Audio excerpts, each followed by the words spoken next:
салом дӯстон, ман имрӯз тасмим гирифтам барои шумо дар бораи фанни биология ва мавзӯи омӯзиши он дар бораи ҳаёт якчанд маълумот пешниҳод намоям.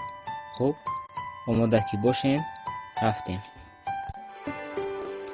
Биология – илм дар бораи ҳаёт.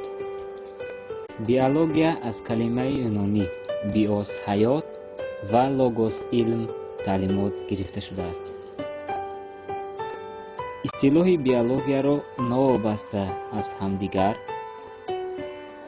табиатшиноси франсавӣ Жан Батист Ламарк ва биологи олмонӣ Тривиранус ва инчунин Бурдах пешниҳод карданд.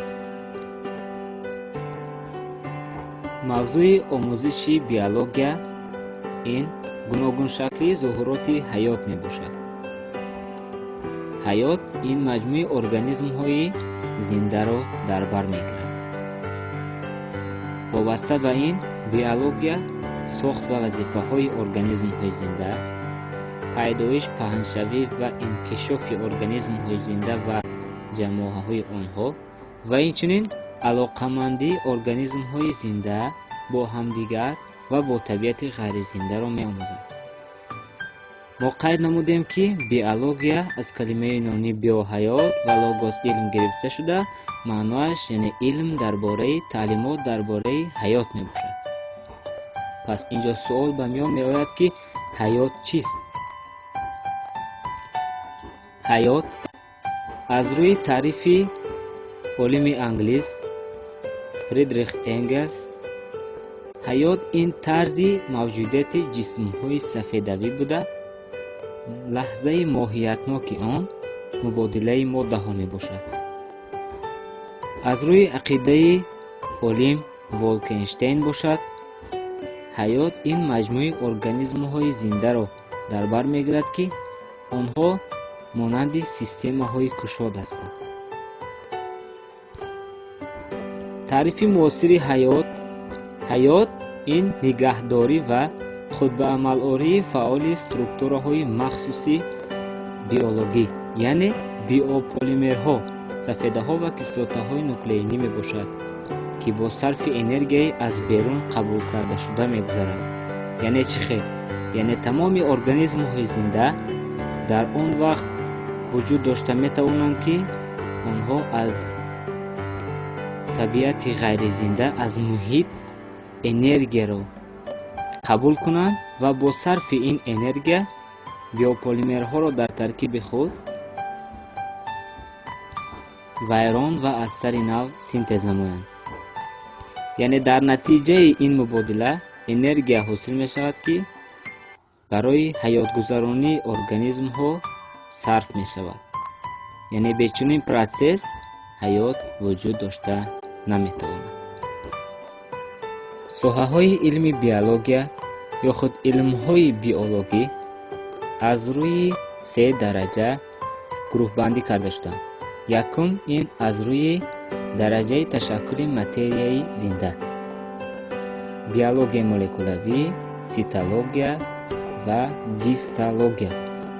дигар аз рӯи мавзӯи омӯзиш, яъне ботаника, зоология, микробиология, энтомология, микология, вирусология. дигар аз рӯи хусусиятҳои умумии организмҳои зинда, анатомия, морфология, физиология, генетика, биохимия, экология ва эволюсия. ҳар як соҳаи илми биология ба худ мавзӯи омӯзишро дорад. яъне гистология илм дар бораи бофтаҳо, зоология илм дар бораи ҳайвонот, ботаника илм дар бораи растаниҳо, микробиология илм дар бораи микроорганизмҳо, микология илм дар бораи занбурҳо, палеонтология илм дар бораи боқимондаи организмҳои мурдарафта, анатомия илм дар бораи сохти дохилии организм, морфология илм дар бораи сохти берунии организм, физиология илм дар бораи раванди фаъолияти ҳаётӣ ва функсияҳои узвҳо ва системаҳои узвҳо, генетика илм дар бораи ирсият ва тағйирпазирӣ, эмбриология илм дар бораи инкишофи ҷанинии организм, ситология илм дар бораи ҳуҷайра, биогеография илм дар бораи қонуниятҳои тақсимшавӣ ва паҳншавии намудҳо дар рӯи замин, экология илм дар бораи робитаи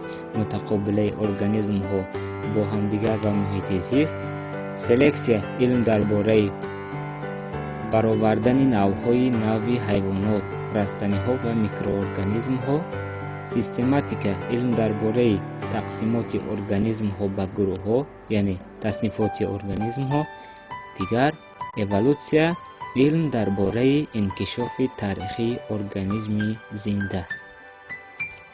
чуноне ки дар боло қайд кардем, систематика илм дар бораи таснифоти организмҳои зинда, яъне таснифоти муосири организмҳои зинда аз рӯи принсипи иерархӣ зина ба зина амалӣ карда шудааст. мувофиқи принсипи иерархӣ, таснифоти муосири ҳаёт, худ ҳаёт 2,5 ва дар баъзе адабиётот 2 миллион намуди организмҳои зиндаро дар бар мегирад. он ба 2 империя тақсим мешавад, яъне ҳаёт ба 2 империя тақсим мешавад. империяи организмҳои ғайриҳуҷайравӣ ё ин ки тоҳуҷайравӣ ва дигар империя, империяи организмҳои ҳуҷайравӣ.